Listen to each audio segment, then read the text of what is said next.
नौजवानों, अल्लाह ने तो कहा था कि दुनिया में तुम ही गालिब रहोगे, कहा था नहीं कहा है कि तुम ही गालिब रहोगे बशर्ते कि तुम मोमिन हो। इसके माने ये है कि आज जो हम जलीलो खार हो रहे हैं, इसका मतलब है कि कहीं न कहीं हमसे गलती हुई है। हम अक्सर गाँव के का बेटा हूँ, इसलिए मिसाल देता हूँ कि आपके इधर नदी नाले बहुत हैं, कभी नाव नहीं, कभी भूड़ा नहीं, कभी पुल नहीं हुआ और उस पार जाना पड़ा नदी के, तो छोटे छोटे बच्चों को 10-12 साल के बच्चे थी नहीं, उस पैरवानी पावो बहुत रेत से बेलदार दुम खान बढ़िया पकड़े ले, बैल का दुम पकड़ के हम लोग भी नदी पार हुए हैं। जिस वक्त बैल का दुम पकड़ के कोई पार होता है, तैरना नहीं जानता, उस वक्त बिच्छू भी काटे तो वो नहीं हिलेगा, वो जानता कि बिच्छू से जख्म होगा, अगर दुम छोड़ दिए तो डूब कर गर्क हो जाएगा। लोगों, आज हमने कुरान और सुन्नत को उसी अंदाज में पकड़ना था। हाँ, कहिएगा कि पकड़ के तो रखे हैं, कुरान मजीद को तो जुज़दान में बेहतरीन किस्म के रेहल में हम रखे हैं। कुरान इसलिए नहीं आया, कुरान किस लिए आया? कुरान इसलिए आया कि मोमिन उसे पढ़े, उस पर समझे और उस पर अमल करे।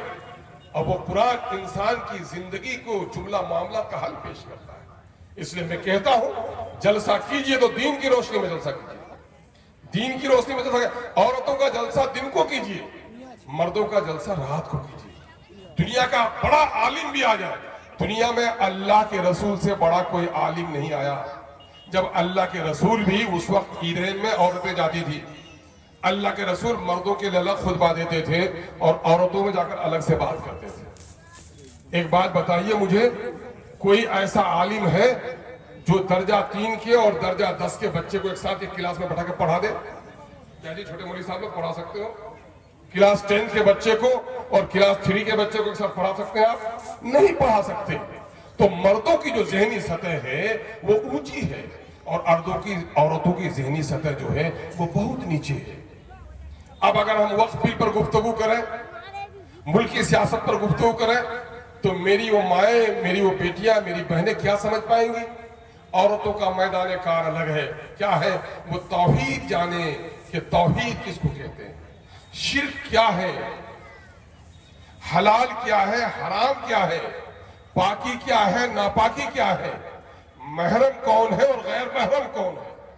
मैं अच्छे पढ़े लिखे नौजवानों को बीए में पढ़ता है, पूछता हूं कि महरम जानते हो जी और गैर महरम? उसको पता नहीं है। मामू जान पहरम कहते हैं जान पहचान को, उस ऐसे जान पहचान के लोग जिनसे इंसान का निकाह नहीं हो सकता, वो महरम है। खाला, अपनी खाला वो महरम है, अपना मामू महरम है और मामू का बेटा गैर महरम है। हम लोग ये नहीं जानते। औरतों को ये बताने की जरूरत है महरम कौन है और गैर महरम कौन है, पर्दा क्या है, हैज क्या है, नफास क्या है, चुगली क्या है, गीबत क्या है, पड़ोसन के क्या सलूक होना चाहिए, ये औरतों का मैदान कार है। बच्चों की तरबियत कैसे होगी, मर्दों को कहना है तिजारत कैसे होगी, सियासत कैसे होगी, पंचायती कैसे होगी, कारोबार हयात कैसे चलेगा, ये मर्दों का मैदान है। इसलिए औरतों का जलसा दिन को कीजिए। दिन को जब कीजिएगा तो औरतें आएंगी, उसके पीछे पीछे शैतान नहीं आएगा। रात को जब जलसा कीजिएगा औरतों का तो अंधेरे में औरत भी आएगी, उसके पीछे शैतान भी। और ये मैंने किया 2002 में, मैंने सोनथा में कराया था, जिला परिषद का मेंबर था, बहुत सारे लोगों ने मुखालिफत की। मैं एमएलए बना, टेढ़ा में किया 2006 में। अल्लाह का शुक्र हुआ कि खचाखच औरतें वक्त पाए, 9 बजे से लेकर 2 बजे तक औरतों का जलसा, औरतों ने गुफ्तगू की। इसलिए चूंकि ये तो भाव वक्त था, जो अभी चूंकि जलसा हम लोग का अभी 8 बजे के बाद शुरू होगा, इसलिए मैं ये गुजारिशन कहता हूँ कि आपका गाँव मशहूर गाँव है, मुहज्जब गाँव है, कुर्ब जवार की बस्ती में मुमताज गाँव है। इसलिए नौजवानों, आइंदा जब जलसा करो एक ही दिन का जलसा करो। औरतों का जलसा दिन को करो, मर्दों का जलसा रात को करो। जलसे का उन्वान तय करो, जलसे का वक्त मुतय्यन करो। नबी करीम सल्लल्लाहु अलैहि वसल्लम के मामूलात हैं कि आप सल्लल्लाहु अलैहि वसल्लम रात का खाना सवेरे खाते हैं और इशा की नमाज के बाद गुफ्तगू करने से परहेज फरमाते हैं। और आज हमारा क्या है, हमारा जलसा ही इशा की नमाज के बाद शुरू होता है। ये क्यों? हाँ, एक वक्त था रात रात का जलसा करना हिकमत का तकाजा था। वो क्या था कि उस वक्त सतफीर का नाच नचाते थे लोग। हकीम मल्लवी साहब उन लोगों ने जो जलसा किया, 7 रात के जलसा किए, चूंकि उस खुराफात से कौम को निकालना था, उस खुराफात से कौम को निकाला गया है। और उस जमाने में बैलगाड़ी में औरतें आती थी, पर्दे में होती थी, किसी वक्त मोबाइल नहीं था, कोई फोटो नहीं लेता था। लेकिन आज जब यह जमाना आ गया है तो जलसा औरतों का तिनको कीजिए, औरतों की ज़हनी सतह के मुताबिक गुफ्तगू कीजिए, रात का जलसा 10 बजे के तक खत्म कर दीजिए।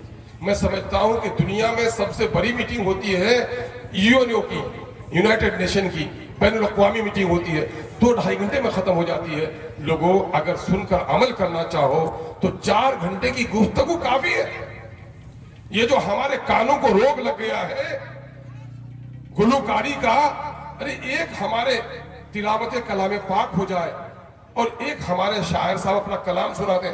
अब 2-4 शायर को बुला दीजिएगा, वो बेचारा 1 मिनट टानता है एक लफ्ज को तो दूसरा कहेगा 1.5 मिनट, चुके लग नहीं आपको, उसको वाह वाह करना है। तो नतीजा ये है कि हमारा जो जलसा है वो गैर संजीदा होने लग गया है। ये बातें तो मैंने जलसे के ताल्लुक से कही, माफ कीजिएगा। एक दूसरी बात आपको मैं कहना चाहता हूं, मस्जिद जो है, मस्जिद अल्लाह का घर है। हर इंसान का अपने बाप दादा से रिश्ता है, जिसको नसबनामा कहते हैं। हम थे, मुझसे पहले मेरे बाप, उसके पहले उनके बाप। बच्चों इधर साइड में आ जाओ या बैठ जाओ, पीछे को तकलीफ नहीं हो, आदाब महफिल है। देखो, हम हैं, मुझसे पहले मेरे बाप,